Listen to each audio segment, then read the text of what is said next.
Bueno, hoy nos vamos a referir al contrato de trabajo y a los sujetos del contrato de trabajo. Cuando hablamos del contrato de trabajo estamos hablando fundamentalmente de un acuerdo de voluntades, libremente expresado. Si no fuera un acuerdo con una voluntad libre, expresada de manera libre, estaríamos ya en un caso de esclavitud, de servidumbre, y esto sería materia penal, no materia laboral. El contrato de trabajo, esa voluntad se expresa libremente. Pero cuando llegamos a este punto, es indispensable hacer referencia al contrato de trabajo en sí mismo y a la relación de trabajo. El contrato de trabajo es el acuerdo de voluntades, donde una persona se obliga a trabajar a favor de otra a cambio de una remuneración. Eso sería el contrato de trabajo. Pero no siempre el contrato de trabajo es fácil de demostrar, es fácil de probar. Por eso es importante otra figura que hay en la ley de contrato de trabajo, que es la relación de trabajo. Esta relación de trabajo es el hecho de prestar servicios, ejecutar tareas, realizar obras a favor de otro, a favor de un tercero. Entonces, cuando se produce esta prestación de servicios, esta ejecución de obras, esta realización de tareas para otro, a cambio de una remuneración, se presume la existencia del contrato de trabajo. Hay una relación íntimamente mutua, de acción de ida y vuelta entre el contrato de trabajo y la relación de trabajo. Cuando hay relación de trabajo, se presume la existencia del contrato de trabajo. Y aquí juegan, y son muy importantes, los artículos 21, 22 y 23 de la Ley de Contrato de Trabajo. El artículo 21 se refiere al contrato de trabajo en sí mismo. Es ese acuerdo de voluntades, donde existen dos sujetos, el trabajador y el empleador. Cuando hay voluntad de contratar, cuando hay voluntad de trabajar de parte del trabajador y recibir ese trabajo de parte del empleador a cambio de una remuneración, existe el contrato de trabajo. El contrato de trabajo puede ser escrito, puede ser no escrito. Normalmente el contrato de trabajo es por tiempo indeterminado, o sea, hasta la jubilación del trabajador o hasta que se produce algún elemento que decide la terminación del contrato de trabajo, pero en principio es por tiempo indeterminado. Cuando es un contrato a plazo o es un trabajo eventual, que son excepciones al contrato de trabajo por tiempo indeterminado, normalmente se hacen por escrito. La ley lo exige que sean por escrito. Pero esa mayoría de contratos de trabajo que son por tiempo indeterminado también son de tipo informal y por lo tanto no son por escrito. Entonces, si hubiera algún problema, como por ejemplo los trabajos en negro, los trabajos no registrados o trabajos registrados de manera no laboral, como pueden ser la locación de servicio, la locación de obras, estas son figuras civiles no laborales que están en el Código Civil, en el artículo 1251 en adelante. En el 1251 del Código Civil se establece qué es la locación de servicio, qué es la locación de obras, y posteriormente está la legislación que regula estas figuras no laborales. Nosotros nos vamos a centrar, nos vamos a preocupar por el contrato de trabajo, porque el contrato de trabajo tiene una cantidad de notas esenciales, de notas que le son propias y que hacen a esta materia y que hacen a la autonomía del derecho del trabajo.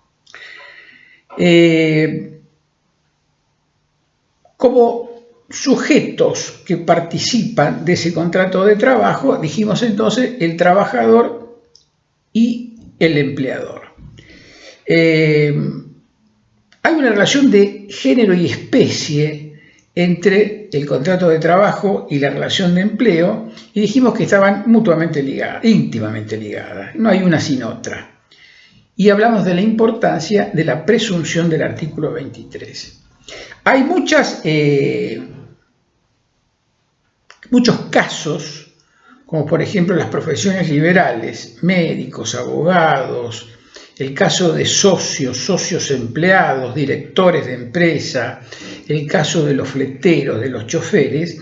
O sea, hay muchas profesiones, muchos oficios o actividades que juegan en una especie de límite, en una zona gris, donde no es tan fácil determinar la existencia o no del contrato de trabajo. Juegan una cantidad de cuestiones, y sobre todo cuestiones de prueba, para demostrar si existe o no, en ese caso particular, la relación de dependencia y por lo tanto el contrato de trabajo.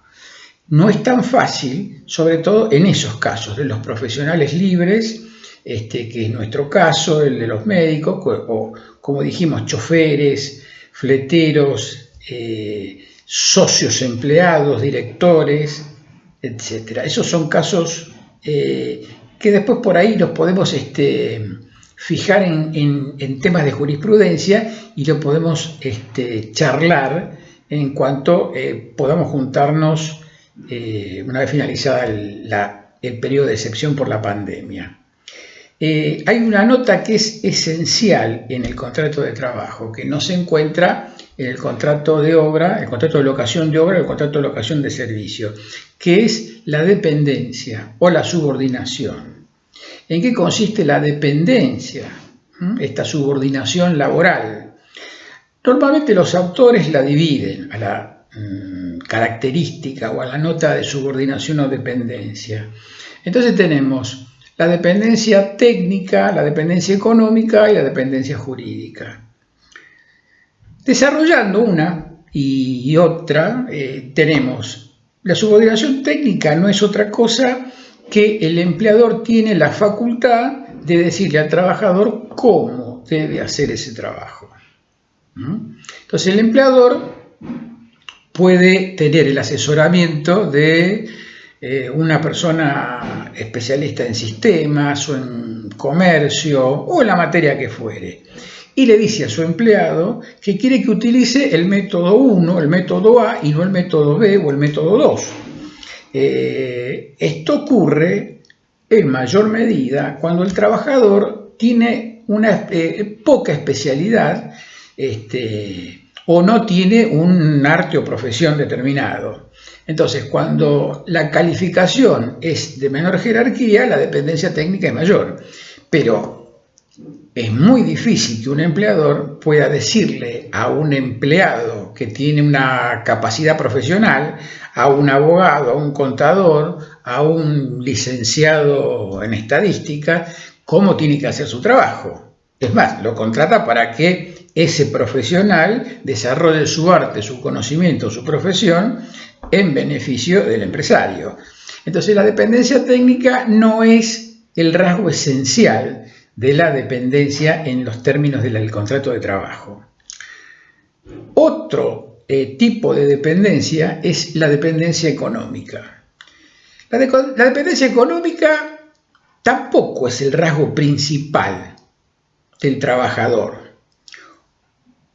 La dependencia económica es en sí la apropiación que el empleador hace del trabajo producido por el trabajador.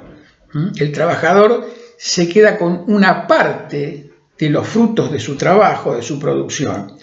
Otra parte se apropia el empleador. Y ahí hay una dependencia económica. Si las cosas van bien, el trabajador, entre el trabajador y el trabajo, hay una cuestión de ajenidad. Porque por más que la empresa vaya muy bien y gane, tenga un éxito formidable contablemente, económicamente, su salario va a ser el mismo o por ahí puede tener algún premio. Y cuando la empresa anda mal, en principio, su salario, su remuneración por la que está trabajando, debería mantenerse igual, no debería ser afectada. Igual ahora está de moda que Cuando hay algún riesgo empresario, las pérdidas sí se socializan, no así las ganancias, ¿no es cierto? Este es uno de los temas que después tendríamos que desarrollar y pensar, a ver si podemos conseguir o acercarnos a algún tipo de solución que sea más justa, más solidaria.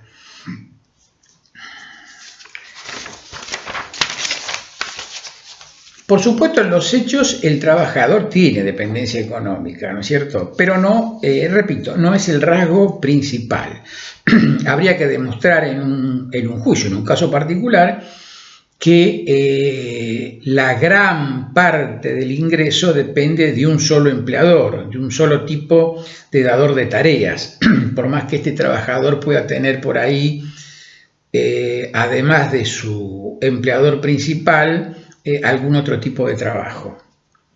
Y la que sí nos interesa es la dependencia jurídica, la dependencia jerárquica. O sea, esta dependencia jurídica es la principal para determinar que este contrato es un contrato de trabajo, que tiene una naturaleza laboral, que tiene una naturaleza dependiente, subordinada. Y esta dependencia jerárquica o dependencia jurídica es derivada del artículo 65 de la Ley de Contrato de Trabajo, que le permite al empleador la facultad de dirigir su empresa, de organizarla. Entonces, ese empleador va a determinar un horario y va a determinar las tareas que hace el trabajador. Entonces, si el empleador tiene la capacidad o la facultad o la posibilidad de cambiar el horario, de aplicar su régimen disciplinario, quiere decir que ahí hay una dependencia jurídica. Ahí es notable la existencia del contrato de trabajo. Incluso para aquellos profesionales, porque las profesiones liberales, el abogado, el contador, o el profesional que fuere, que está afectado a un contrato de trabajo, la empresa le establece algunas condiciones, como pueden ser el horario, o sea, por ejemplo, o todos los días, o tales días, en tal horario. Entonces, ese horario, el trabajador, incluso el profesional con alto grado de calificación, lo tiene afectado a su empleador. O sea, no puede utilizar libremente su horario ese día para realizar otras tareas. ¿Por qué? Porque tiene una dependencia con respecto a un empleador determinado. Y en esa dependencia jurídica o jerárquica tiene afectado un horario tal día o todos los días a favor de ese empleador, aun cuando no le dieren tareas. El contrato de trabajo hay que diferenciarlo también de otro tipo de trabajos, ya no locación de obra o locación de servicios del Código Civil, sino de otro tipo de trabajos como pueden ser el trabajo benévolo, el trabajo de buena voluntad, lo que se llama trabajo de buena vecindad, el trabajo religioso, el trabajo familiar. No existe el título de patrono o de empleado en una sociedad familiar. Se supone que ya sea el papá o la mamá son los titulares de la empresa familiar y el otro cónyuge y los hijos ayudan y consumen de lo que se produce de manera familiar, ya sea una actividad productiva o de servicios, pero de esa producción consumen todos viven y todos se benefician. Entonces ahí no se extiende la figura del empleador y del trabajador, aunque siempre hay una organización donde uno manda, donde uno dirige, donde uno organiza, pero quedan exceptuados de los alcances del contrato de trabajo ese trabajo familiar, el voluntario de buena vecindad y el religioso. Hay algunos fallos muy importantes, muy interesantes respecto a la relación de dependencia en el caso de los médicos. Algunos de mucha relevancia que después vamos a tratar de ver y desarrollar y en todo caso pueden buscar un poco de jurisprudencia con cualquier tipo de profesión liberal o fleteros, choferes, van a notar que es muy interesante para discutir y lo que realza la importancia en el estudio del artículo 21, 22 y 23. Yo diría que son fundamentales en la ley de contrato de trabajo. Con respecto al contrato de trabajo dijimos que hay libertad de formas. En cuanto a la libertad de forma, habíamos dicho que el contrato de trabajo normalmente no es por escrito, es un acuerdo de voluntades. Ese acuerdo de voluntades no hace falta volcarlo a un papel. Y la ley misma, la ley de contrato de trabajo, se encarga de decir cuándo es obligatorio que el contrato sea por escrito. Habíamos dicho, por ejemplo, el contrato a plazo. El contrato a plazo, por ejemplo, no puede superar los 5 años. Entonces, si en el contrato escrito no dice el plazo, el máximo es 5 años. A los 5 años se termina. El contrato de trabajo eventual, que reúne una serie de requisitos y que muchas veces se presta al fraude, también debe ser por escrito. Y tiene una serie de limitaciones, como por ejemplo que no puede superar tal cantidad de meses en el año o no puede ser superior a tantas veces en tanto tiempo. Hay un decreto reglamentario, después lo podríamos llegar a ver o a estudiar con algún caso jurisprudencial. Pero para que tengan una idea y para que nos aproximemos, el principio es el contrato de trabajo informal, el que no hace falta llevarlo al papel, no hace falta que sea por escrito.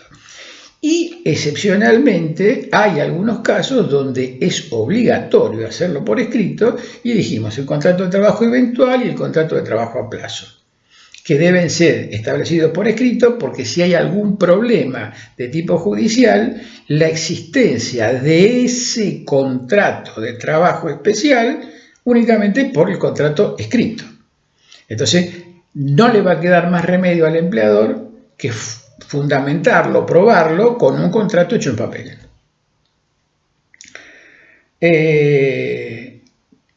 Tenemos algunos casos interesantes cuando hablamos de la ley de contrato de trabajo, del contrato de trabajo, que son, por ejemplo, la subcontratación. La subcontratación está estudiada en los artículos 29 y 30 de la ley de contrato de trabajo. Es interesante ver acá que se produce un fenómeno que es la tercerización. La tercerización tiene mucho que ver con la responsabilidad que pueda ocurrir, que pueda caber al finalizar el contrato de trabajo. Entonces, el empleador principal subcontrata con un tercero y normalmente este tercero es el empleador que figura en los recibos de sueldo. Este puede ser un empleador simplemente formal, es la diferencia con el empleador material o el que utiliza los servicios del trabajador.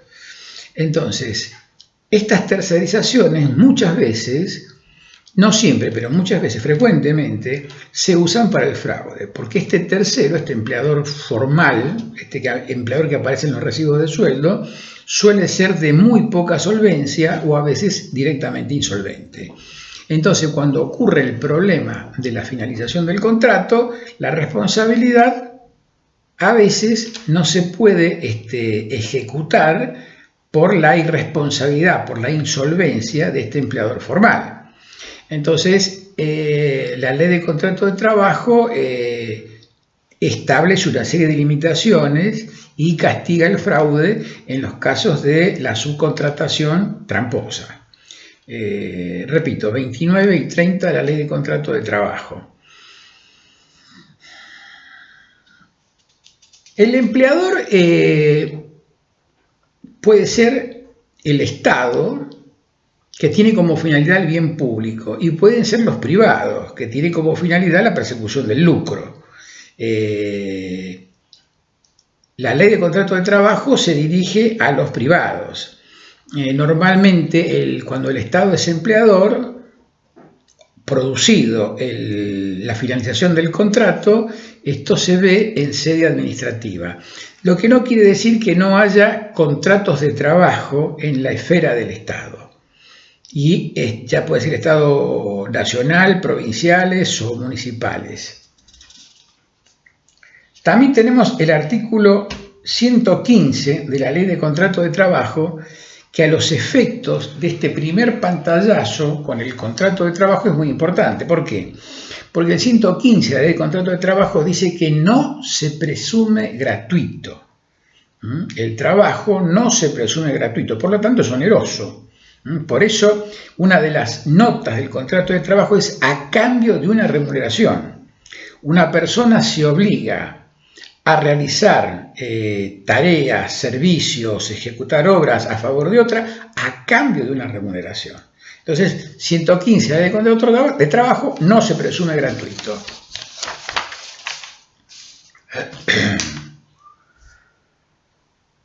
Como nota esencial entonces del contrato de trabajo tenemos esa dependencia o subordinación. O sea, el empleador tiene la facultad de dirigir, de organizar la empresa. Ahora, esa facultad de organizar, de dirigir, de cambiarle las tareas al trabajador A, dárselas al B o al B y dárselas al A, tienen un límite que es el artículo 66, que se conoce como el ius variandi, porque esa capacidad, facultad del empleador de modificar las tareas, de modificar el ordenamiento de la empresa, tiene ese límite que es no causar un perjuicio ni material ni moral al trabajador. Entonces, todas esas facultades de cambio, de organización, tienen ese límite. No provocar un daño ni material ni moral al trabajador. Las órdenes que da el empleador las puede dar por sí o por un tercero. Después, cuando miremos los sujetos del contrato de trabajo, lo vamos a desarrollar un poco más, pero como adelanto, el empleador puede dar órdenes por sí mismo, que ocurre muchas veces en las pymes, y en las grandes empresas a través de un tercero. ¿Qué sería este tercero? El personal jerárquico de la empresa. Ese personal jerárquico que representa al empleador está en condiciones de dar las órdenes, de establecer las líneas directrices a los trabajadores de la empresa. O sea que no solamente es el empleador, sino que cualquiera del personal jerárquico que esté facultado para ello. Bueno, ya hablamos de la dependencia económica y de la dependencia técnica. Y los invito a leer la recomendación 198 de la OIT, que va a ayudar mucho al entendimiento de lo que es el concepto del contrato de trabajo. Contrato de trabajo como hecho en sí, que está íntimamente ligado a la idea de relación de trabajo y a la presunción de la existencia del contrato de trabajo. Cuando vean el Código Civil, locación de servicio y locación de obra, si bien estas figuras no laborales existen desde hace muchísimo tiempo, también van a ver que desde que la creación de la Ley de Contrato de Trabajo en el año 1974, casi son figuras inexistentes. Y normalmente cuando se habla de locación de obra o locación de servicios son excepcionalidades y son figuras que se utilizan mucho para el fraude a la Ley de Contrato de Trabajo. Bueno, en la segunda parte de esta clase vamos a ver los sujetos del contrato de trabajo.